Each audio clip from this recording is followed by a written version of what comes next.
தெனாலிராமன் கதைகள். இன்றைய பாகத்தில் தெனாலிராமன் எப்படி கிருஷ்ணதேவராயர் அரசவையில் விகடகவியாக ஆனார் என்பதை பற்றி பார்ப்போம். அன்று கிருஷ்ணதேவராயரின் அரண்மனை அமர்க்களப்பட்டு கொண்டிருந்தது. அறிஞர் பெருமக்களும் மற்றவர்களும் மண்டபத்தில் குழுமியிருந்தனர். தெனாலிராமனும் ஓர் ஆசனத்தில் அமர்ந்தான். மன்னர் கிருஷ்ணதேவராயர் வந்தவுடன் சபை கூடியது.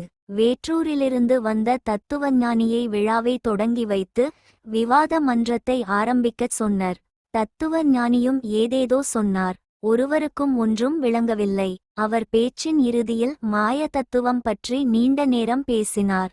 அதாவது நாம் கண்ணால் காண்பதும் மாயை, உண்பதும் மாயை என்று சொன்னார். இதை கேட்ட அறிஞர்கள் முதல் அரசர் வரை எவருமே வாய் திறக்கவில்லை.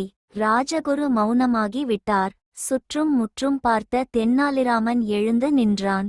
தத்துவஞானியை பார்த்து, ஐயா, தத்துவ ஞானியாரே, ஏன் பிதற்றுகிறீர்? நாம் உண்பதற்கும் உண்பதாக நினைப்பதற்கும் வித்தியாசமே இல்லையா என கேட்டான். அதற்கு தத்துவஞானி வித்தியாசம் இல்லை என்றான். அதை சோதிக்க தெனாலிராமன் அரசரிடம் ஒரு விருந்துக்கு ஏற்பாடு செய்யச் சொன்னார். விருந்து ஏற்பாடு ஆயிற்று.